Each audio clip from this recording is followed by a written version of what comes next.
Ladies and gentlemen, this is Joe's Classic Video Games back with another cool pinball repair video for you this evening. Look what we have found.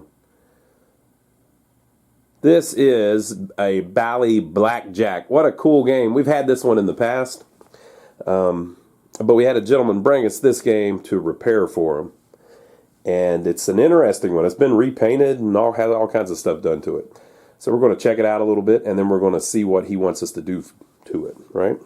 So this is one of Bally's first solid-state games, one of the really early ones. Probably 78-ish, around through there.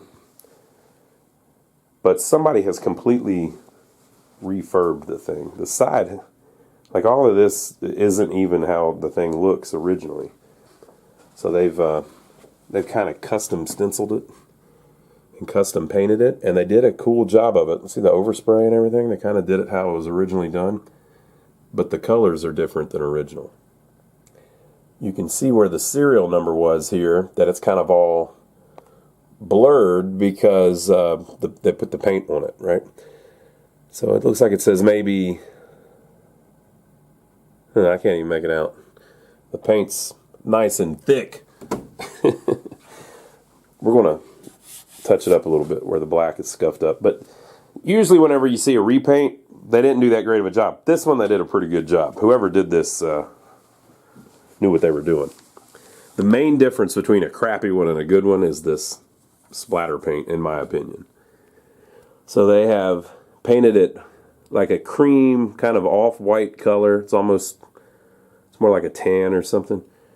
And then they put silver splatter paint on it, which just does a good job of hiding imperfections in the wood and stuff, and it's very similar to how the factory did it originally. And then they went around and stenciled on the card, the artwork from the suits of cards. Very cool. The coin door, they have taken completely apart and repainted everything. And that's like the cleanest looking coin door I've ever seen. So whoever did that did an excellent job. I have never seen a door that looks that nice. So this is a very clean game. Looks great.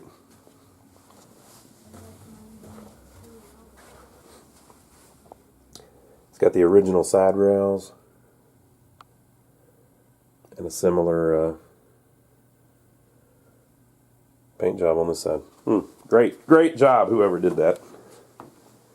Now the playfield, looks like at some point they did work the playfield a little bit, but they didn't repaint any of it.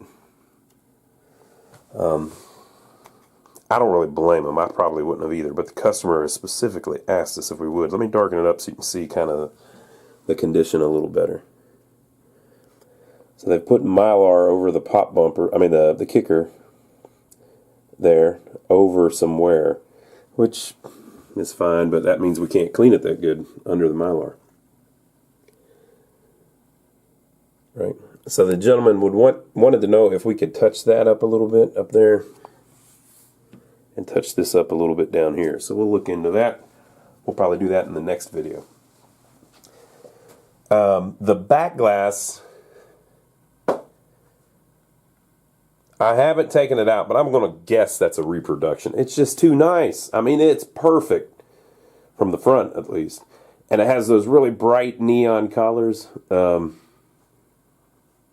Excellent. I'm not sure. No, I've got a dealer's choice. I've got a game in storage that's missing a back glass, but I think it's a dealer's choice now that I think about it. Williams dealer's choice.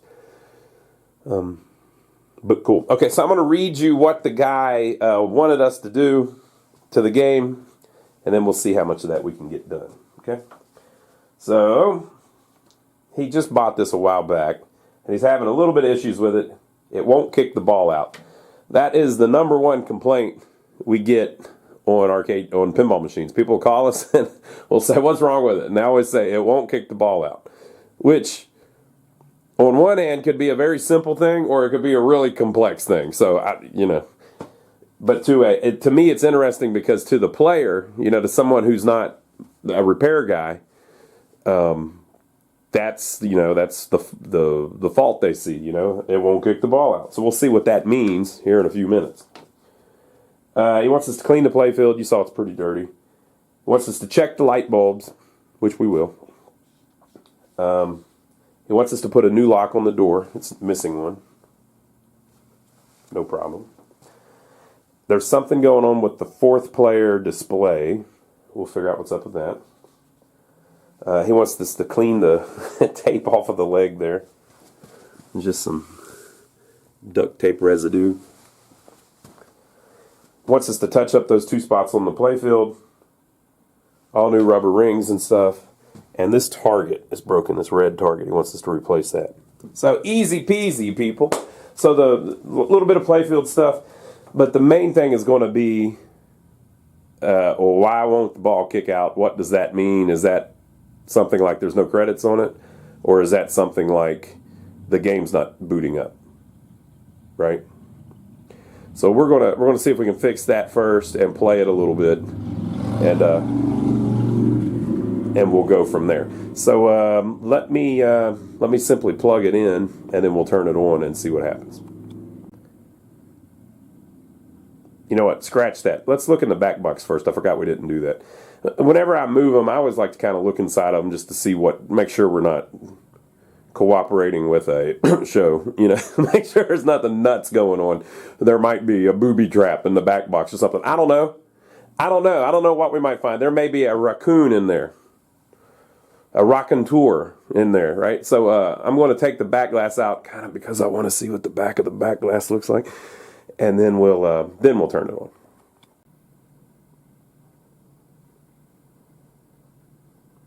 Well, amazingly, it's an original back glass. It's just in very nice shape. It's got a little bit of wear here and there, but all in all, still nice colors. Looks fantastic. You see a little bit where it's rubbing up against something, but it's like almost a 45-year-old back glass in perfect shape. Okay. So let's look into the tune. What do you think? Here we go. Here we go.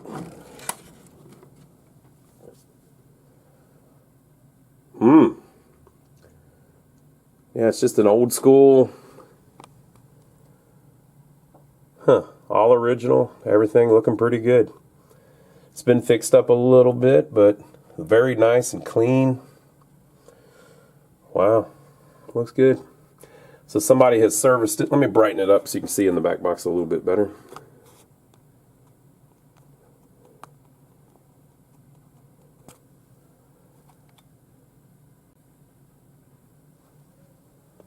So someone has serviced it because they've replaced the that decoder chip there. And this little, can't remember what those are called. So they replaced 2 of them. They must have had some kind of something tripping.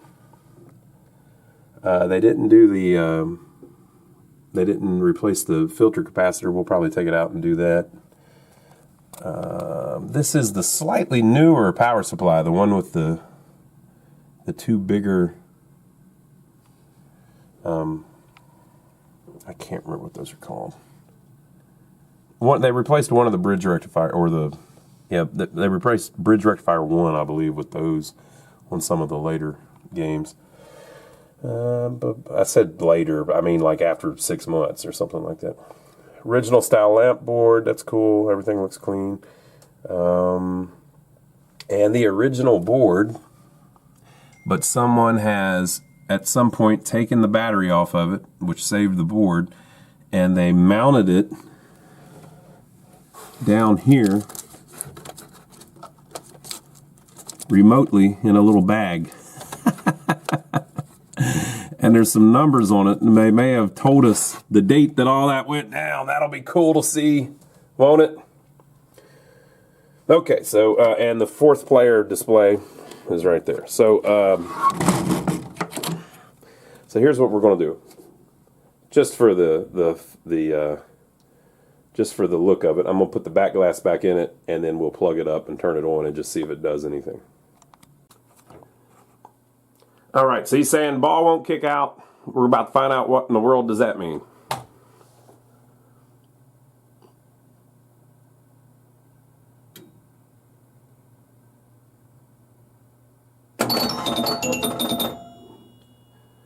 Yeah, baby. Okay, so you in the it does have 39 credits, it says. In the camera, it looks like the displays are all screwed up. They're not. The one on the right does have the top segment. I mean, the one on the fourth player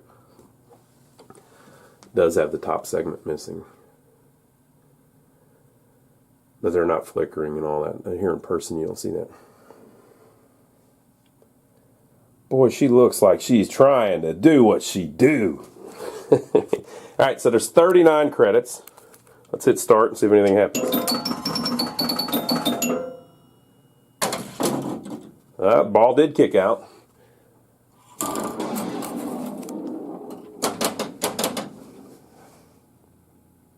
Look at that. Boy, it takes skill to do that, folks.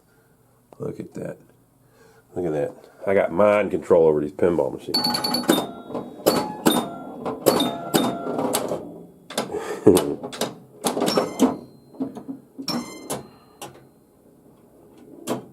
One thing, it's way too flat.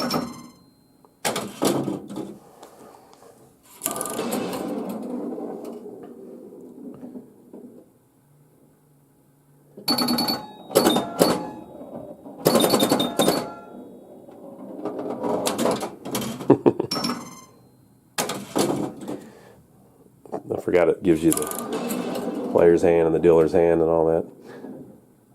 Yeah, it's so floaty because it's flat. You don't want to have it that's flat. Ball 4.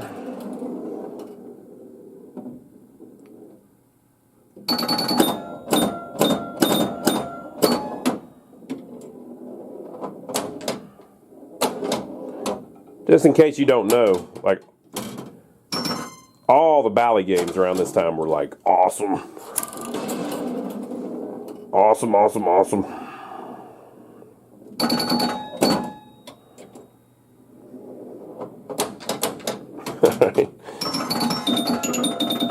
Nice chimes too. This is moving around a little bit. Well, the thing is playing, so I don't know. We're going to do our usual thing where we work through it, but the thing is actually playing. So we'll see if we can.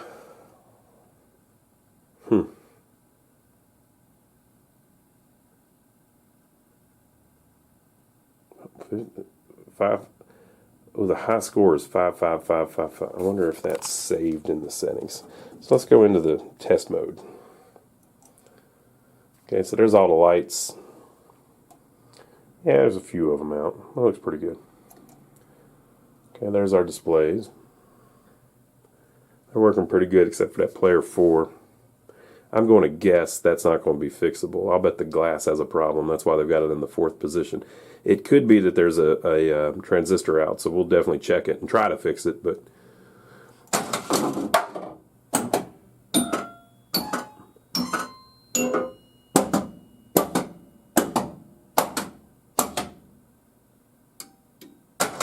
perfect. All right. The high score is 555,705. That wasn't what it was saying a minute ago, though, was it? Oh no, that's where you get I think that's where you get a free game. There's 2. There's 3. Yeah, everything's got the wrong numbers in it. That could be a sign that the battery's dead on it. If the battery dies on them, it stores a bunch of nonsense in the settings.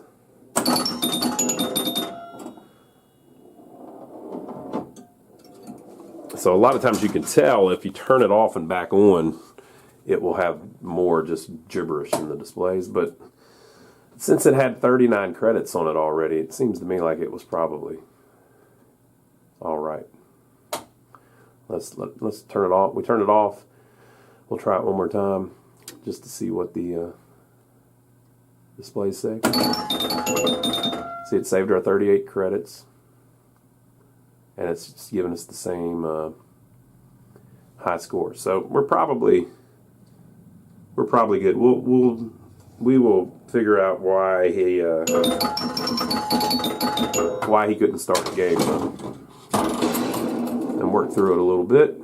But that's the shape that it's in as it came to us.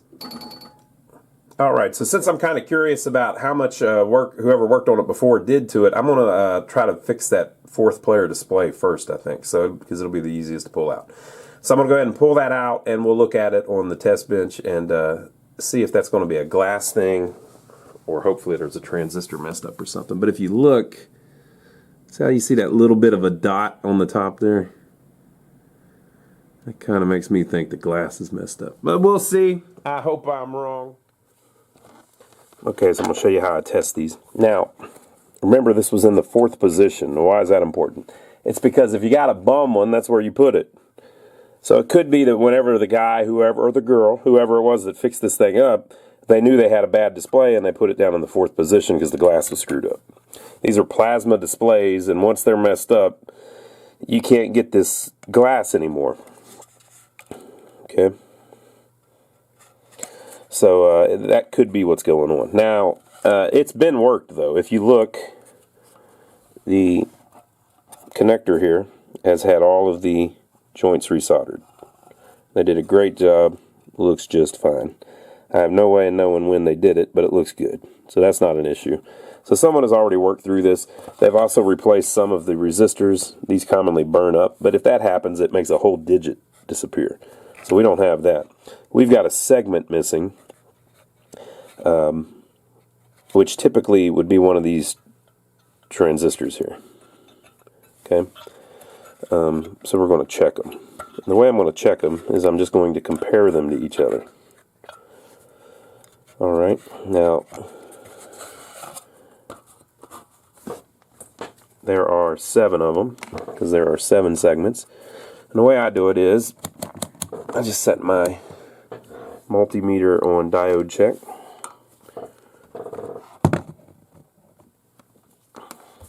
And then I'm going to go around to each one. After you do it a while, you can kind of tell by looking at the bottom where they are. I'm going to go around to each one and check. Maybe if I put this way over here. I'm going to go around to each one and check. From the center leg to the right leg is 0.649. To the left leg is 0.660. On to the next one. 0.637, 0.654. Now, are those the correct readings? Well, 2 of them are exactly the same. So they probably are, or not exactly the same, within the same ballpark. They probably are because all of the segments except one are working just fine, right? Now, there's 3 kind of readings you can get. You can get below about 0.4 on the diode check. That means that they're shorted together in some capacity. You can get above about 0.7. That means that they're not connected in much of a capacity, right? And then you can get between 0.4 and 0.7, and that means that there is a voltage drop, that they have a gate relationship. G-A-T-E, just so I'm clear. I don't want to offend anybody. They have a gated relationship, right? So there's a voltage drop over that, right? And that's kind of how you test a transistor or a diode, right? So now we've got 3 of them that are the same. We've got 4 of them that are the same.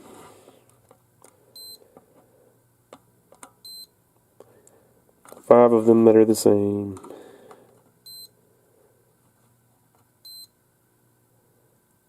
Six.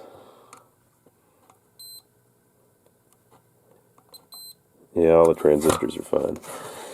Okay, so what else could it be? It could be the decoder chip. Not likely, right? And there's a little bit more to the circuit, but that's pretty much it. If it's not the transistor, you're about done. I'm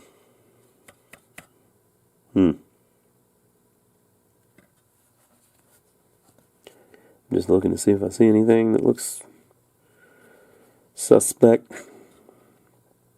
These transistors here are to make the These transistors here are to make the digits display, as are these. Okay. You can sometimes tell too, I mean you can tell in the schematics, but you can tell sometimes just by looking at the back of the glass which circuit makes which segment work. But I think what we'll do is look in the schematics and then replace the associated transistor, even though they test fine. Maybe it's tripping once you run a little juice through it, right? And then we can try swapping this decoder chip. But if one of those two doesn't do it, your problem's pretty much in the glass. And it kind of looks that way anyway, since the glass has a little bit of like a little weirdness going on.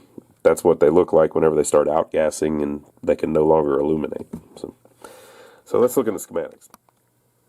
All right, so there is a full set of schematics inside the game, as well as some information about the technician that did it before. So it looks like it was a gentleman that worked at a local distributor, and I've heard of him before. I've heard that he really knew his stuff, right? So I think it was in good hands. We'll try to live up to his legacy of work on this game, right? So here is our problem, this area. Now, these are the 6-digit displays. All of this up here, you know, you see stuff like this and you think, oh man, I'm never going to be able to figure all that out. The way you handle this stuff is you divide and conquer, right? So up here we have everything that makes, this is like the glass. We have everything that makes the digits work. And they all work. So you just cut off half of the schematic that you don't even need. Okay?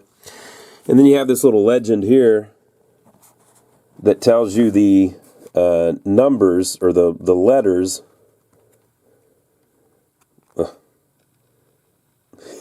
That's a little better. Automatic focus. Probably should have turned that on 20 minutes ago. It tells you by the way, folks, I have a very hoarse voice. That's why I sound like this in the video. You should hear me try to sing right now. Oh, it's horrible. It's bad. All right, but I feel great. I just don't sound great.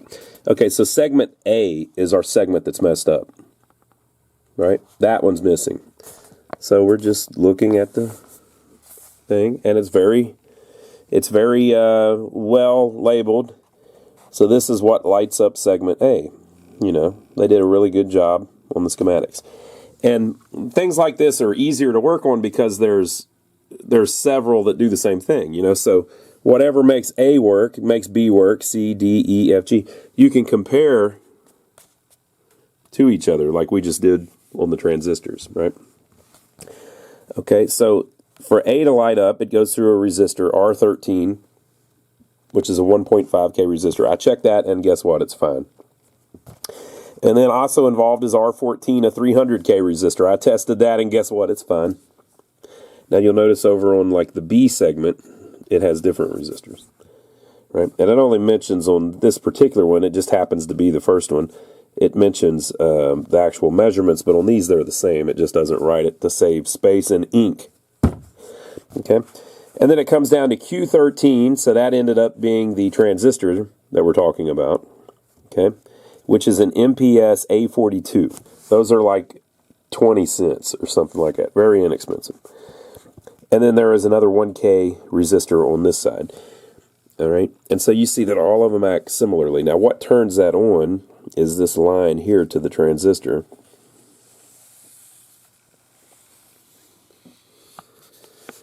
That comes from pin 9 of the MC14543, which is the only chip on the display. And it's a BCD to 7 segment display. I mean, BCD to 7 segment integrated circuit. So it gets BCD data on these 4 lines, 5, 3, 2, and 4. That's the pin numbers. This blanking line is what tells it when to turn off so that it refreshes right, basically, right? And so that's the data that it gets in, and then these are the outputs where it tells it to turn on and at what time, which segment. So on the first digit, while it's scanning through, It may just want to turn on the two right ones, because that is going to make a 1. And then when it gets to the next display, as it scans through, it tells it to turn on blah, blah, blah, blah, and blah, blah, blah. And after it gets through, it blanks or whatever, and however it works, right? But you see here how it does it. So since A is missing on all of them, it could be that this chip just can't put out an A. Can't make it happen, right? But here's what I'm going to try first. Those transistors, we tested them, and they seemed fine. But are they really fine? Who knows? Sometimes things test fine on the bench, but then once you start running juice through them, they can't handle it. So they don't work, even though they should work, right? And these things are 42 years old. So before we replace that chip, that's expensive, and before we replace the glass that's unobtainium right now, we're going to replace the little cheapo thing. Now, a resistor, if you test it, usually under load, they're fine as well. So usually you can test them on the bench, and under load they'll perform the same. But these are active components. Like a transistor has to make stuff happen inside there, right? You can think of it as like a switch and stuff, right? So since it's an active component, it actually has to do something. All it would take is for that thing not to act whenever it gets a bunch of amperage through it or whatever. And by a bunch, I mean, you know, what, 100 times what my little meter's doing, or I don't know how that works, right? But it runs on a different voltage for sure, right? I guess it's just 5 volts though. All we've got going into the chip is the 5-volt supply. Okay, so who knows? It could be the transistor. Maybe we'll get lucky. And let me tell you something. I often get lucky. Brown chicken, brown cow. That fixed it.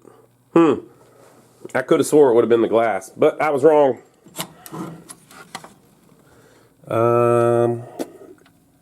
New transistor. That's all she took, baby. Boy, the customer will be so pleased that we were able to save his display. Okay, so that's that. Let's cross it off the list. Okay, so looking at the list, one of the other things he wanted us to do was check the light bulbs. So we put it in test, and you can see that there's a few burnt out, right?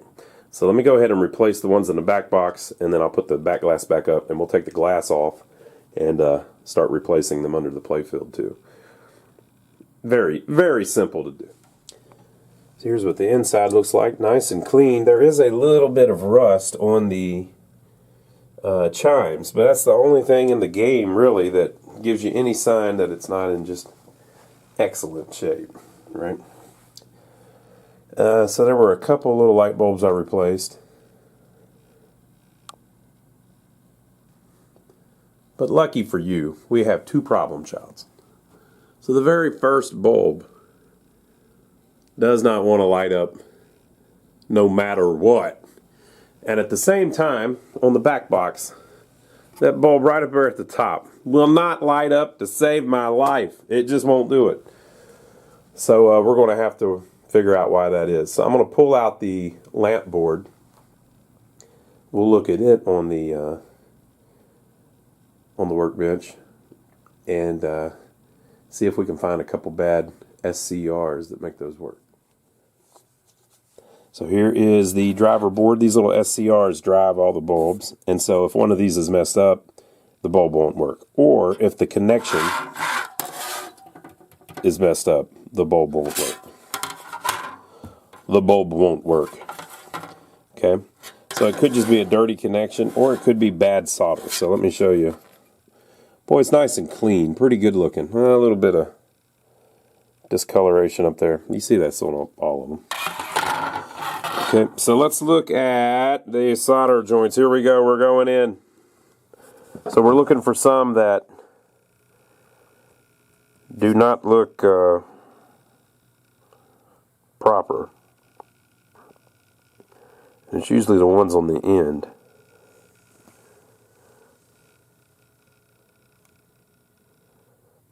Boy, those look pretty good.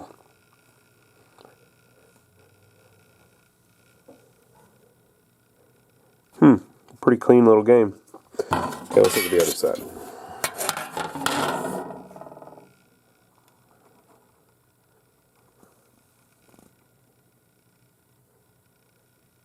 What do you think? You see any?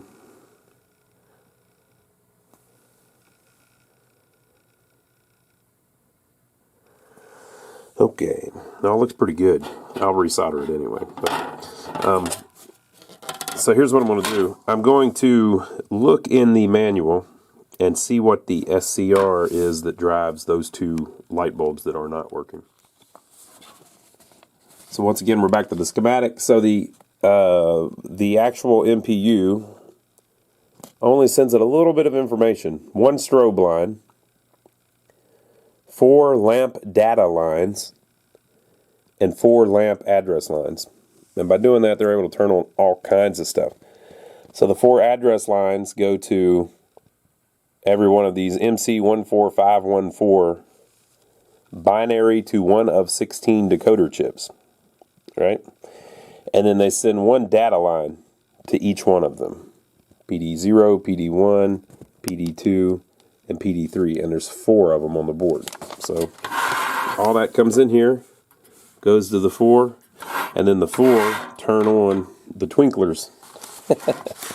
They make them twinkle. So a signal comes out of there. You know, if it turns on one of these 16 lines, comes out, goes through a resistor, and it turns on this SCR, they call it. Silicon controlled rectifiers. Is that it?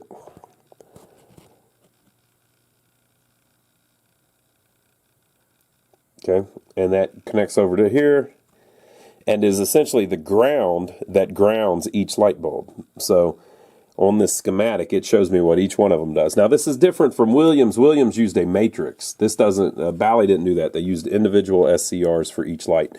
Now some of the SCRs would actually drive 2 lights. Let me see if I can find one that does that.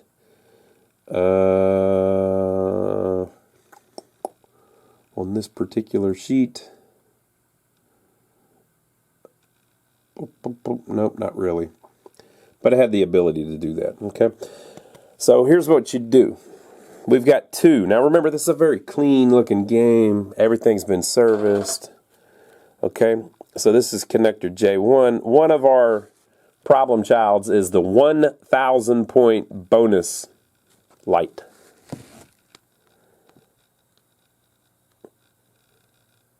There it is. 1K bonus. Pin 28 on J1. But now look at the other numbers. Pin 28 is, in fact, the last pin on J1. What I just say about bad solder joints. Now, the reason that the solder joints are bad on the end is because whenever you've got the connector on there and you pull it off, you're putting all the strain either on the one that you're pulling on or if it's the other way. So like if you're doing like this, pulling it off, it's going to bend that pin, and it literally just breaks it loose from its solder that holds it in place. So it's usually the ones on the end, right? So that's that one. So what am I saying? Well, if you resolder it, it'll probably fix it. It could be that the SCR is bad, but what are the odds that it's the one on the end? Come on, people. Come on now. People, come on now. Look how many there are. 4, 8, 12, 16, 20, 24, 28, 32, 36, 39, 42, 45, 48, 51, 54, 57, 60. There's 60 different ones, and you're telling me that it's just a coincidence that it's the one on the end? Come on now. You know the only thing that would be a bigger coincidence than that is if the high score to date light, which is pin 23 on J2, which is the last pin on J2,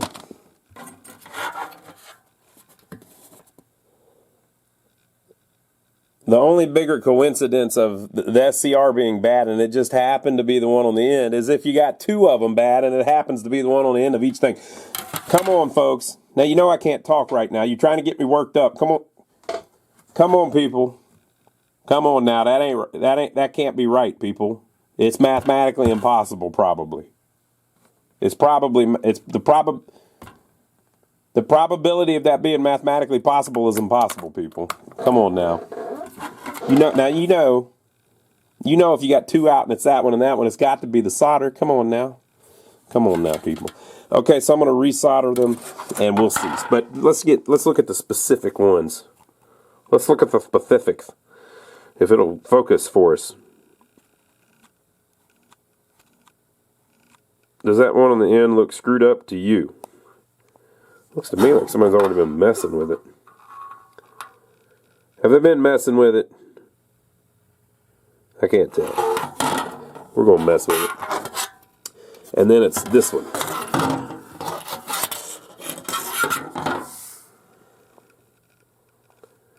That one right there on the end.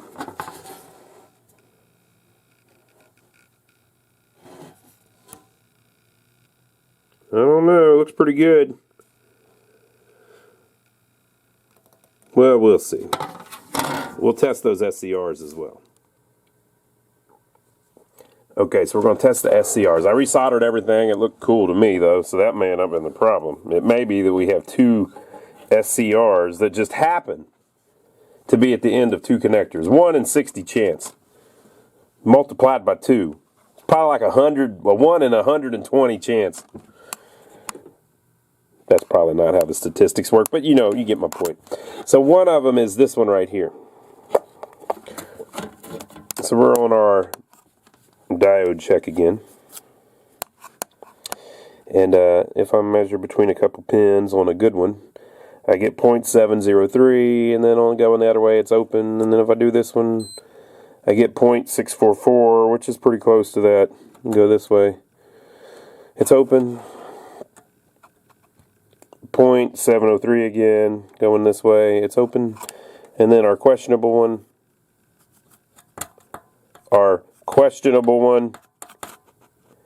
and then our questionable one, and going this way, it's open. So yeah, that SCR is actually bad. It just happens to coincide with the one that plugs in.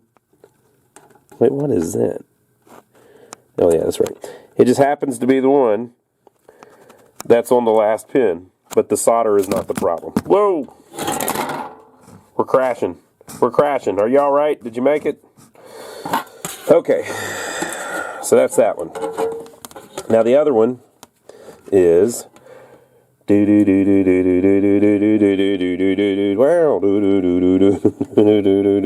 I got lost. It's this one. Okay, so we're gonna check this one as well. 1.2. I'm just comparing legs to other ones, you know, just seeing if anything looks similar. What are our readings? Now remember, I just did this on the displays and it didn't work. The transistor that I thought was fine was in fact not fine.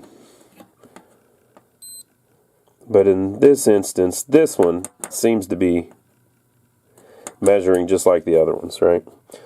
And it was on an end pin, so it could be. And you can also test like continuity just to make sure. But if you test continuity, like don't test from here to the pin that you soldered, test to the pin sticking off the other side of the board. Right? That way you know that it's going all the way through the joint, right? And we can do the same on this one. I didn't resolder this, that's why I'm using it, right? So I use it, but I resoldered this. So if I check like that, I'm not necessarily checking because we don't know that it's actually connected to the pin. We want to check through the joint, right? And it is connected, so everything's cool. It's jumping around just because I'm not holding it tight because I'm trying not to knock everything over like that. Okay, so I'm going to replace this one SCR. It's a 2N5660, I believe. Is that right? Does it even say? Let's see what she says. 2N5060. I always get that wrong. It's a 2N5060. Now, if you want to be cheap, let's say you're just cheap. You are the cheapest person. Man, you're cheap. You could study these schematics like Scrooge McDuck, and figure out the one that isn't used, because there's not 60 lights on the freaking thing, right? So you could, well, this is some of my best production quality ever. You could find one of these SCRs that doesn't actually light anything up and then steal that sucker. Yeah, you can do it. Let me see if I can find one. I'm not going to do it, but what if I was to do it?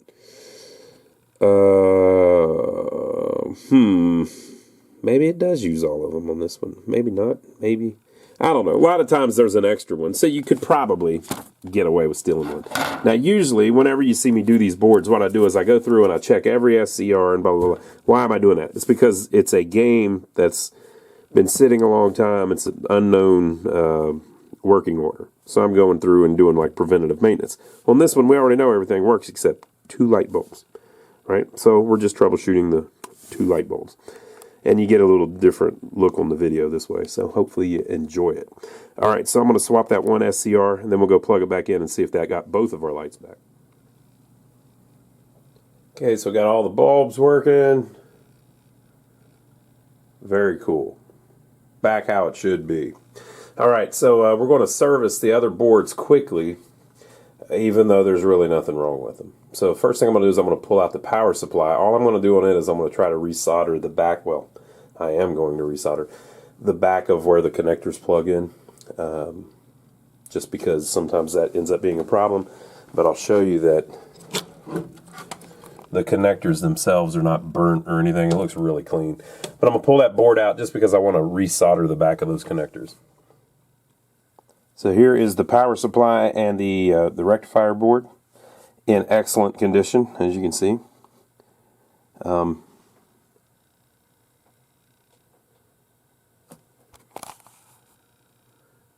AS2877-3. A lot of times these are all kind of burn up and stuff. This was the second version, though, of this. I didn't even realize that it was supposed to be in this game, but I'm going to look in the schematics to make sure.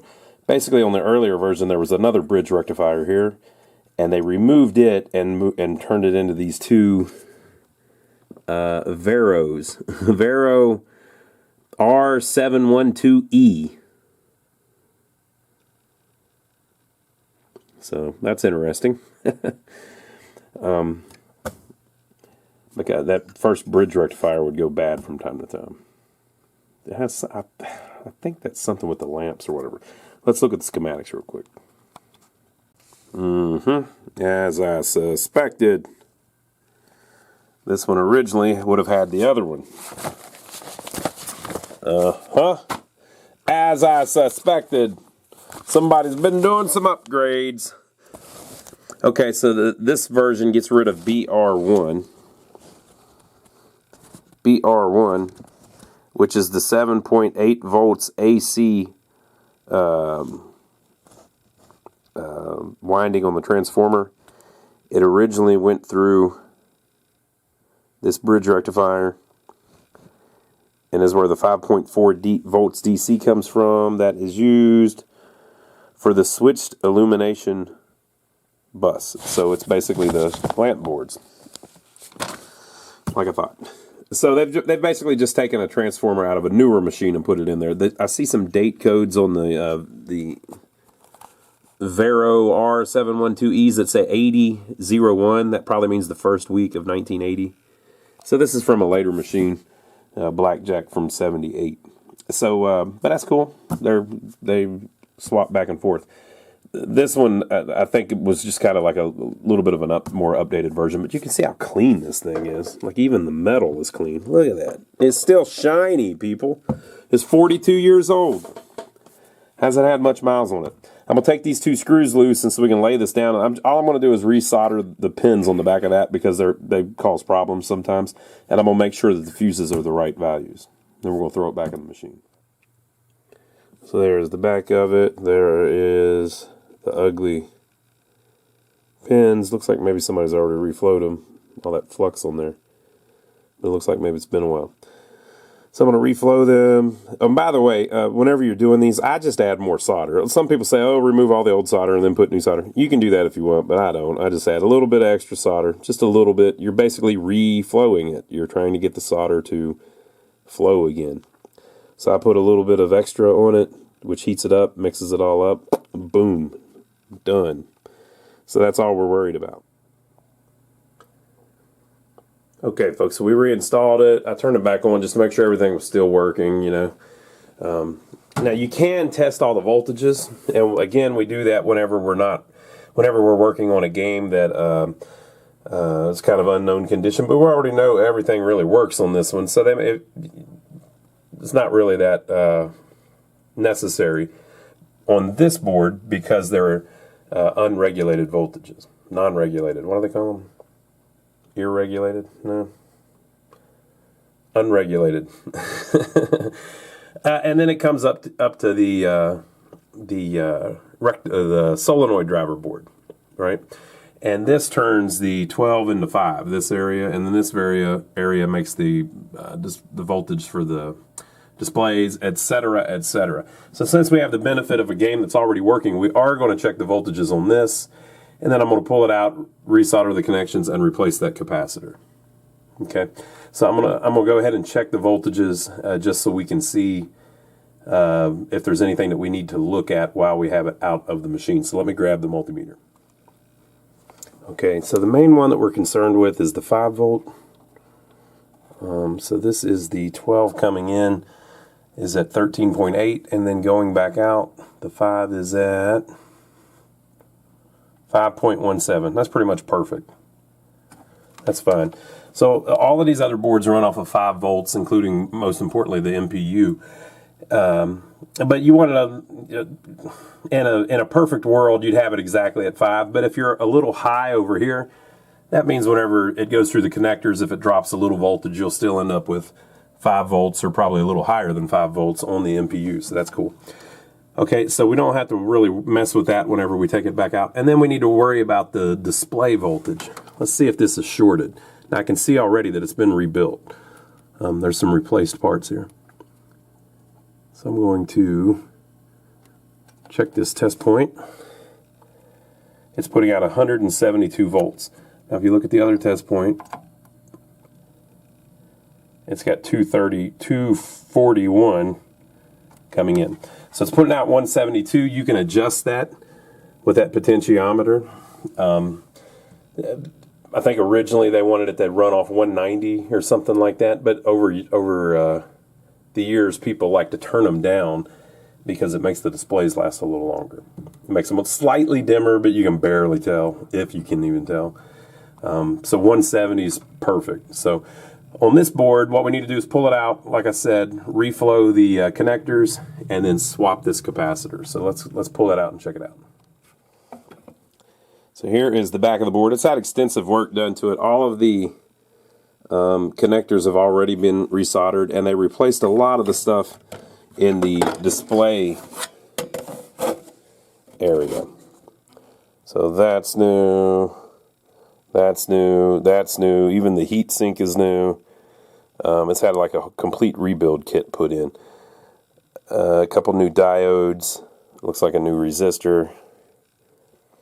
So it's been serviced already. So, not much to do here. I'm just going to replace this capacitor. This is the filter capacitor for the 5 volts.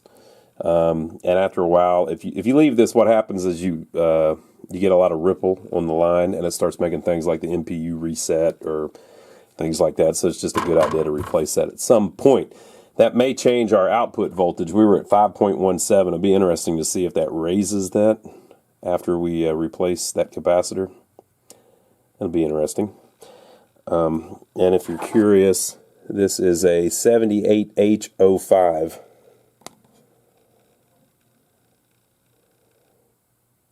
Right? The H means that it's 5 amp. A 7805 is only 1 amp. There is a difference, but I don't think there's a 1 amp version in that footprint, that package. Okay, so this is an 11,000 microfarad 20 volt capacitor. I usually put 15,000 25 volt. Let me see what I got in my drawer here. I've been ordering extra stuff lately, you know. This is what I put in it. Check this baby out. 15,000 UF'er 25 volt. Right? These are, I think they're called snap caps, but you can easily solder the wire to it. It's just this one's old. Now, this one is for the displays. It's the filter capacitor for the displays. But if that one goes bad, what happens is you start getting a little waviness in your displays. It doesn't hurt anything. If this one goes bad, you start getting the board locking up, which can make solenoids lock on, stuff catch up. I hate to say catch on fire, but basically that's kind of what it does. It'll burn up transistors. You know, so this is a little more important because it's basically running all the logic in the entire machine. So we're going to swap her out. All right, on the back, another thing I like to do is, there's the capacitor. That's the ground for the capacitor. It leaves the board on this one little wire. If you have any trouble with that connection, you lose the ground for the entire freaking 5 volt setup in the game. I don't like that, right? So if you tie it to this ground trace below it, put a little jumper of just a little bridge of solder, now you've tied the ground for that into like all the ground on the board, the ground that attaches to the back plane, and blah blah blah blah blah. So you don't rely on the ground for that this whole system off that one little pin, right? So I just put a little jumper tying the grounds together on the board. There's a couple other little mods I usually do, but the thing's already running fine, so I'm not too concerned about it. And you may say, well, why did you put a 15,000 instead of an 11,000? Well, sometimes you have problems where the voltage will drop if you have too small of a capacitor and you've got like multiple flippers and things like that. So it's just kind of a thing. You can go up a little bit. You don't want to go crazy and put like a 25,000 microfarad capacitor. That'd be overkill, maybe. I don't know. I've heard that if you go too high, it kind of overtaxes the 7805. Give it some problems. But on some of the newer games, like from the 90s, there were problems where, because of the filter capacitor situation in the power supply, whenever you hit both flippers and it made magnets and 3 other flippers turn on, it would make the game reset because the 5 volt would drop, right? So you can go up just a little bit, no problem. And this one was a 20 volt, and that one's a 25 volt. 20 volts is the maximum amount of voltage that they want you running through the capacitor. So if you put a 25 volt and then you run the same that was coming through this, there's really no difference. So on the voltage, you can go up with no problem. There's no concern at all. The microfarad, you want it to be as close, the capacitance, you want it to be as close as possible, but in this particular instance, since it's a filter capacitor, you can go up a little bit with no problem. So instead of 11,000, we now have 15,000. Now in the actual schematics, if you look at that, and you know what? I've got some right here in front of me. So we can look at that. In the actual schematics, in our big papers here. Of course, now look at that. It's the last one. I started at the front. If I would have started at the back, I guess it's not. What in the world? It's hiding from me. Where is it? It knows I can't yell at it. There it is. If you look, it's supposed to be an 11,700 anyway. For shame, Bally. For shame. Okay, so we're mounted back in. Everything is still up and running. I checked the voltage. It is still at 5.17, so it didn't change the voltage a bit. But all I did was replace that filter capacitor. So, that's that. Okay, so last but not least, we're going to pull out the MPU because I want to check the battery, basically. And we're just going to look at it a little bit and see what kind of condition it's in. and see if we need to clean the legs of the chips or what. But again, it's up and fully running, right? So we're not going to do much. But let's check it out. So here is the MPU, and if you're not familiar with these, basically there would be a battery mounted here on the board. And that battery over time would get bad and start leaking all over the freaking board. Screw it all up. Right? So usually whenever you get these, they're all messed up. So let's see what kind of shape this one's in. Looks like there was a little bit of damage that they messed with back whenever they took the battery off. Maybe just minor.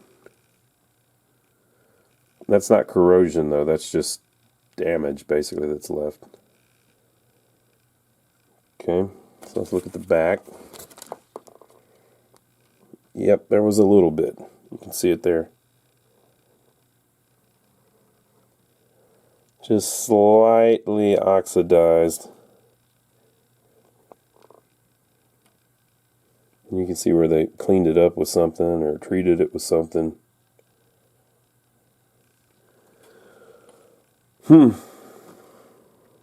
But all in all, very clean board. Okay, so the way it works, this is the CPU. It's a 6800. It controls these two PIAs, 6821s. They do the switches, they do the lights, they do the solenoids, and they do the displays. Okay, the displays connect up here, the solenoids connect here, and the switch matrix, and I think the switch matrix connects here. I think the lamps connect over here too. No, lamps are up here. Displays and lamps here. Switch. One of these is the switch returns, and one is the switch columns, or whichever's which, rows and columns. So the two 6821s. Whenever the board boots up, it has a little diagnostic LED here that flashes and tells you. It'll flash like 3 times and then stop. And that tells you, since there's no fourth flash, that maybe like this PIA is bad or whatever the code is. You can look it up. So we've got a couple things to think about. One, same deal with the connectors. Sometimes you need to reflow the connectors, but that has already been redone. And apparently this has been in there since whenever whoever fixed it. So I don't know. I'm not sure that we need to do anything with that. So that's one thing. Two things. Sometimes the chips, some of them, depending on what their legs are made of, get all dirty like that. Look at that. See how the legs are all black? That will cause you problems eventually, because basically if it moves a little bit and the tarnished part is what's touching the socket, you get a connection where electricity can no longer go through leg 5 or something, and the whole game won't work. So we need to clean up those legs. Now you could remove every chip and do that, but the other ones actually look pretty good. So I don't think they're a problem. And those are actually gold plated, I guess. Right? So that's one of the ROMs, and that's one of the ROMs. That's the RAM, 6810 RAM. This is a 5101 RAM, which is what keeps the high scores, which takes us to our third problem, or third thing to consider. Whenever they replaced the battery, what they did was, very smartly I may add, they put 2 wires and then made this little lead so that they could mount the battery way down on the bottom. Now, why did they go through all that trouble? It's so if this battery does what the old battery did and starts leaking, that it's got to eat all the way through these freaking wires before it starts messing up the board. Right? So it's just a way of saving the board from being further damaged. And then on top of that, they put it in a little baggie. In case it leaked, it would all be contained in the baggie. But guess what? It hasn't leaked. Now I'm going to show you the date on this thing, and then I'm going to do something that you're not going to like.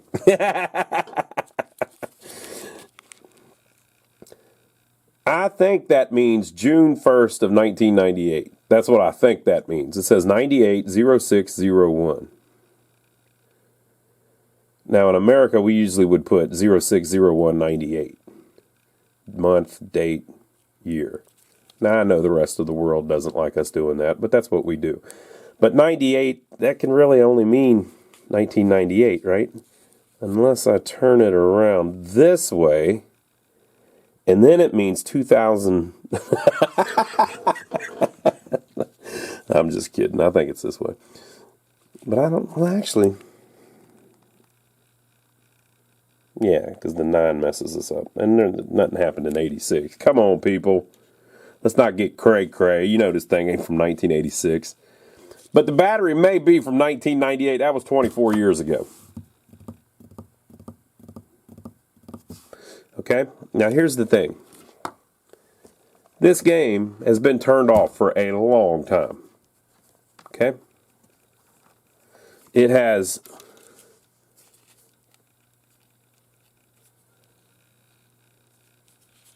I'm trying to count.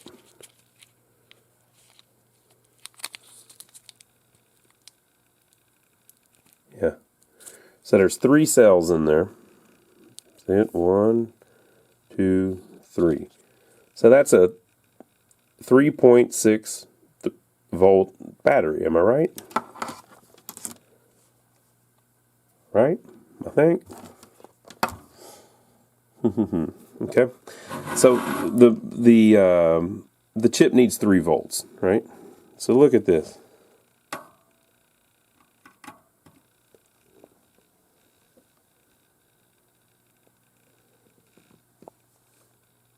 This thing's got 4.11 volts coming out of it 22 years after they put it in the game. So I'm just going to leave it. I'm not going to replace this. I don't have anything better to put in there.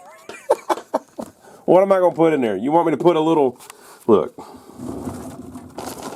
Am I going to put a little battery box in it with freaking energizers? They leak like hell. I ain't doing that. I don't have an NVRAM chip because the guy that makes them, he can't get the stock right now. Okay? So you can put an NVRAM. These are for Williams games. You can put an NVRAM in, non-volatile RAM, where you don't need the battery, right? So eventually, that's what's going to happen. We take this out, replace it, and everything will be cool, where you never need to worry about the battery. But you know what? I kind of think this battery is going to make it until that happens.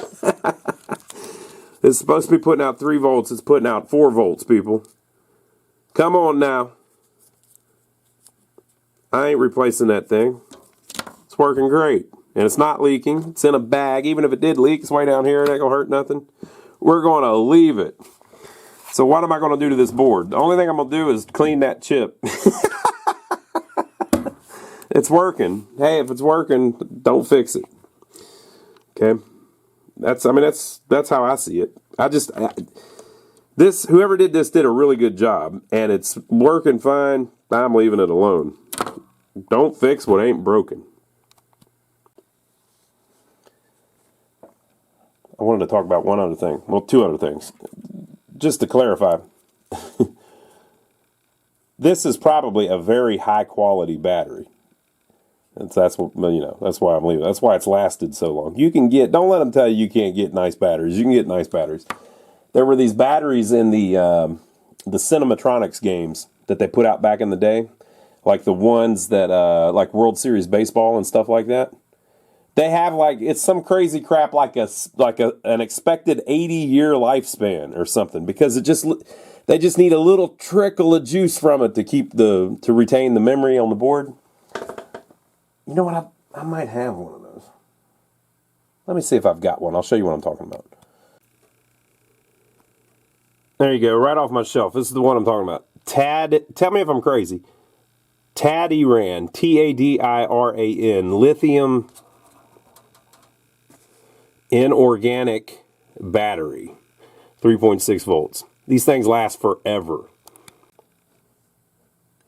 Okay, so that was the one point I wanted to make. This is probably, the guy worked at the local distributor, which, by the way, is the biggest one in the United States. He probably really knew his stuff. He probably figured out, after working on thousands of these boards, that this freaking battery lasts a long time, right? Whatever it is. And I'm not opening it. It's probably a Tadiran. Okay? All right, folks, so there you go. Hope you enjoyed it. We'll do another video where we actually work through the play field, because it's got some areas that we want to touch up and clean up and redo the rubbers and that broken target and all of that. So leave your comments down below. Let us know what you think. Make sure to give us a thumbs up for taking the trouble to film it for you. Make sure to check out our website. Go to lionsarcade.com. We have a parts page on our website if you want to help support the channel. We have a bunch of links on there to things that we use in our videos. A lot of them are on Amazon, so you can follow links on there to Amazon. Now, if you buy anything on Amazon after you follow one of our links, even if it's not one of the things that we have linked, it gives us a tip for sending you there. So we appreciate everybody that's been doing that. And make sure to check out my brother, Donnie. If you don't know about him, he's crazier than I am. So he has his own channel here on YouTube. And we work on these old pinball machines. He works on a couple old buildings that we've got that he's trying to fix up to help revitalize the downtown of a small town near here. And he's been working on trucks and cars and things like that. He has a little farm. I'm over there on his channel with him a lot. So go check that out. And like I said, leave your comments below. We will see you on the next video. Hope you enjoyed it.